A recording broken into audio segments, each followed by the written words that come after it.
Hi, I'm Belinda, the Director of the Institute of Personal Care Science, and today I'm going to show you how to make an organic liquid foundation. Now I'm wearing this beautiful pink jacket from my good friends at Sensient, where you can meet the laboratory of beauty. And in this video, I'm going to show you how easy it is to use the Sensient materials to adjust the colors and create just about any color liquid foundation you'd like and still achieve organic compliance in a water-based product. Let me show you how. So these are all the different shades that you can get just by getting the free formulation from us.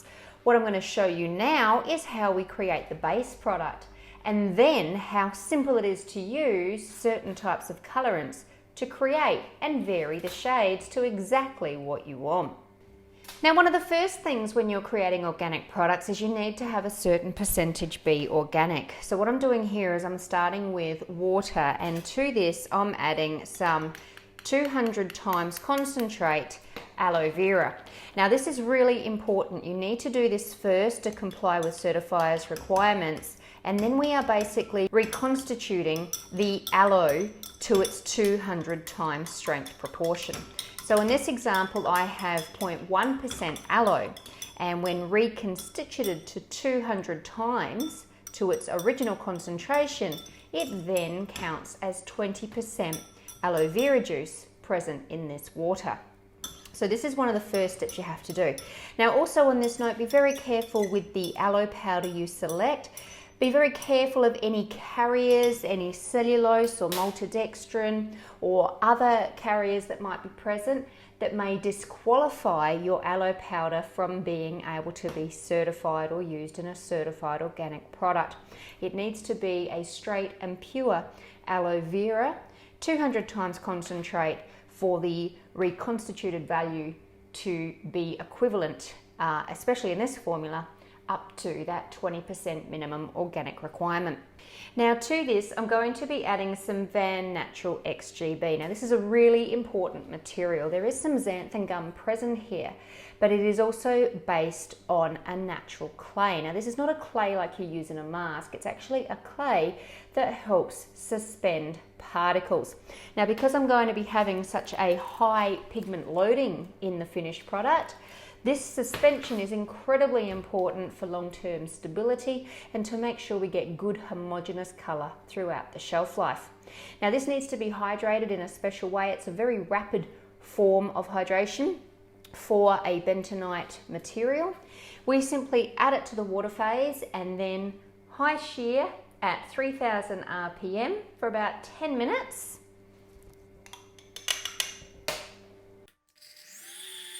Now, while we've got that stirring, I'll just explain why it's so important that we put this under high shear for 10 minutes. When we get bentonite, it comes as these flat stacked platelets, much like a normal pack of cards. When we expose it to high shear, we break up these platelets and we start to create a real house of cards structure.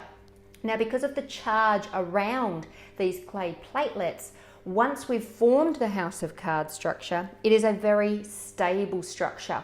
And as you can see, it will stabilize pigments very easily within this house of cards structure.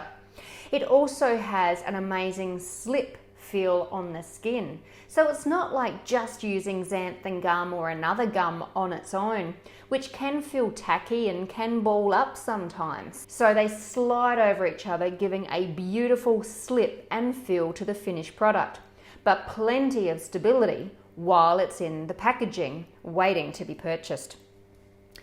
And again, because we're going to be putting so much pigment into these products, we need to stabilize the formula very well. Now this is an oil in water emulsion. We do need to put a good loading of lipid into the formula so that we get a nice spread on the skin. So now I'm just going to add some propane diol, my humectant, and I'm going to add half of the preservative into this water phase, as recommended by the supplier for that particular material. I have my oil phase here, most of my oil phase. I also have here a volatile, naturally derived lipid suitable for use in certified organic skincare. It is Cetiol Ultimate. Now the reason I'm not adding this at this stage is I do need to heat these two phases and then combine and emulsify them. This, of course, is a volatile lipid, as I mentioned, and what that means is if I heat it, it will evaporate off. I'll lose it in the formula. One of the reasons I'm adding this to the formula is because if you've ever tried to make a natural or organic liquid foundation, you'll find that they tend to be quite streaky on application, and that's simply because they don't have enough spread. Using this material helps spread the pigment onto the skin in a very smooth way, along with the clay platelets, also providing a beautiful slip to the finished product. But using this material means I can deliver the pigments really smooth without the streaking effect, and then it will evaporate off. So the finished product doesn't feel greasy or oily either. So I'm now going to heat these phases and then emulsify under high shear.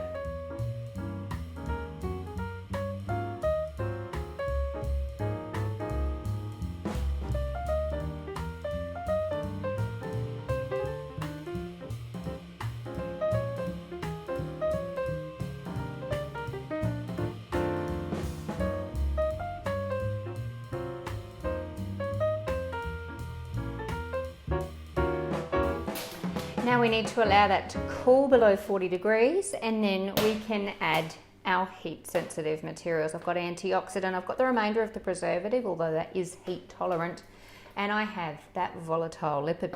Now while that's cooling, I'll show you one of the secrets we use to create fantastic colour in a water-based product. So here is the finished product. So today, on the day you make it, you will find the product is still a relatively low viscosity. It will set to this lovely cream by tomorrow. Now the other thing is this product spreads extremely well, and that's one of the things you need to make sure of if you want to get that even colour. Now what I have here is two different versions of iron oxide. Now I'm going to be using phytic acid coated iron oxides in the finished product, and this enables me to add these iron oxides into a water-based formula easily. Now this helps with colour matching shades, it also helps with fine colour adjustments at the end of manufacture, and it dramatically improves manufacturing time. When you are using regular iron oxides, you need to grind them, you generally need to add them in the oil phase, you need to mix them through a high shear into a water-based product, and the manufacturing time is quite significant. But if we use the phytic acid coated version, we can drop it straight into a formula.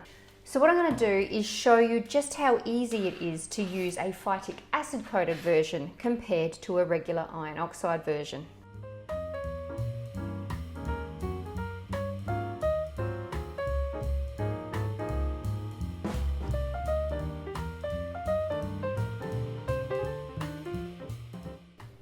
You can see the pigment is still clumpy, it's not spread evenly. This would have to be stirred for a lot longer for those colours to be dispersed evenly and the end product to be nice and smooth. But we can dramatically improve our processing time using the phytic acid coated versions.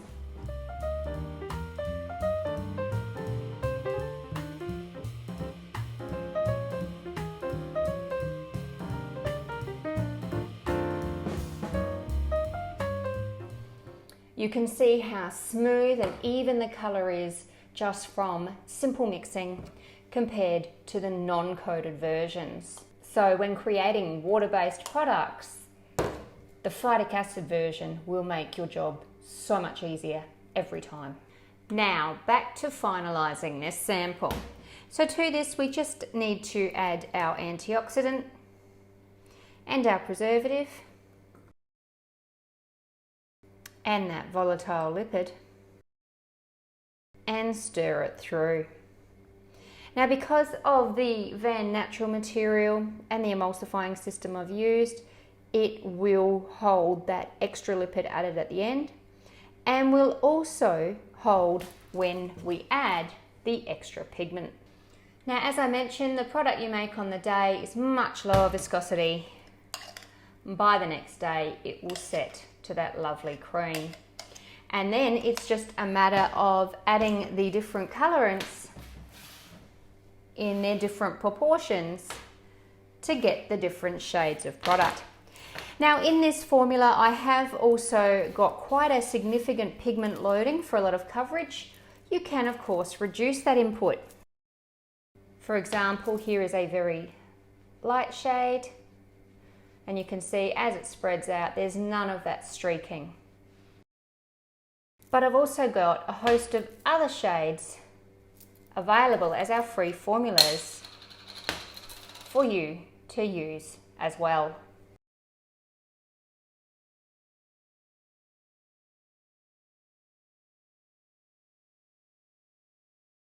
I hope you enjoyed this video and could see just how easy it was to use those coated iron oxides to add colour to water-based foundations, even organic foundations, without impacting stability and making your formulating job so much easier. If you enjoyed this video, please give it a thumbs up. Please leave any questions or comments below and make sure you subscribe to receive notifications about all our videos. Happy formulating!